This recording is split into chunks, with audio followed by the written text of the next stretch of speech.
Салам достор, бүгүнкү тема уяттуу, кызыктуу жана кооптуу. Узун же кыска? Көпчүлүк эркектердин көйгөйү. Мага келген суроолордун, сексология боюнча келген суроолордун көпчүлүгү меники кичинекей. Же болбосо меники чоң, партнершамдыкын оорутат. Мырзалар, келгилечи бир-эки мифти жоёлу. Албетте бул тема чоң тема, мындай ачык талкууга чыгара турган эмес. Менин мачо деген курсумда мен бул теманы ачык, кенен түшүндүрүп берем. Кааласаңар сатып алып окусаңыздар болот. Маалымат абдан көп, бирок азыркы видеодо кыскача болсо дагы түшүндүрмө бере кетейин деп ойлодум. Биринчиден, эркектин жыныстык мүчөсүнүн көлөмү, узундугу ар кандай болот. Баарыңыздар эле билесиңер. Жана көп эркектер ошол себептен комплекс болот. Азиаттардыкы кичирээк болот, европейцтердики чоңураак болот, негроидтердики өтө чоң болот. Жыныстык мүчө көп комплекстерди пайда кылат жана көп мифтерди пайда кылат. Норма канча? Ушул суроо аябай көп келет. Норма деп 9, 7, 6, 7, 8, 9, 13 чейин болот. Сантиметр. 6, 7, 8, 9, 13 сантиметрге чейин. Бул жерде эң биринчи миф. Эрекция жок учурда ченөө. Көп жигиттер эрекция учурунда жыныстык мүчөсүн ченебейт. Эрекция деген бул туруп турган учурда. Анткени мен силерге азыр бир сырды айтып коем. Ал сырды билиш үчүн мен толтура китеп окудум жана курстарды өттүм.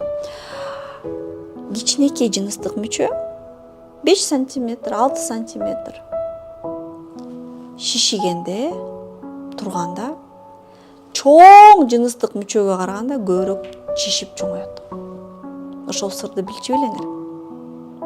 Мисалы, эрекция жок малда кичинекей 7 сантиметрлик и 12 сантиметрлик мүчө болгондо, эрекция болгондон кийин 7 сантиметрлик мүчө 12 сантиметрге караганда чоңоюп кетиши мүмкүн. Ошондой бир сыры бар. Экинчиден, туура ченеш керек. Анткени эң чоң ката бул туура эмес ченегендик. Кантип туура ченеш керек? Дагы бир өзүнчө видео бар. Негизи ал тууралуу мен мачо курсумда айтам. Кантип туура ченеш керек, кандай позицияда ченеш керек жана нормативдер бар.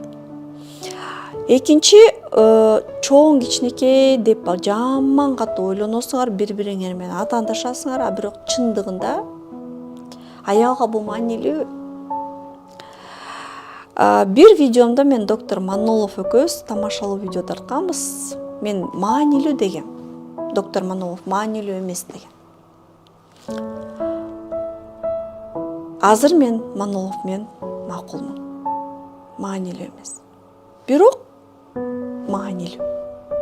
Кандайча дешиңер мүмкүн. Мындайда, эгерде жыныстык мүчө чоң болсо, албетте жакшы. Бирок чоң дегенде силер узун деп ойлоп атасыңар. Узун эмес, калың. Анткени аялдын оргазм ала турган жери бул клитор. Демек, клиторго сүрүлүш үчүн узундук эмес, калыңдык маанилүү. Мына мен силерге сексологиядагы сырларды ача баштадым. Ушул менен токтотоюн дагы. Сиздерди мачо курсуна жана премиум курсуна чакырайм. Айымдар, сиздер премиум курсун сатып алсаңар болот. Жигиттер аялдын психологиясы, эркектин жан дүйнөсү психологиясы, ийгиликке жетишүү, аялды оргазмга жеткирүү, позалар, техникалар жана тез бүтүү, потенция менен көйгөйлөр ишыгып 60 сонун теманы мачо курсунда козгойбуз. Ошондуктан катталгыла кенен маалыматты ошол курстан берем. Эгерде видео жакса, лайк баскыла, бөлүшкүлө жана кызыга турган кызыктуу темаларды көтөргүлө.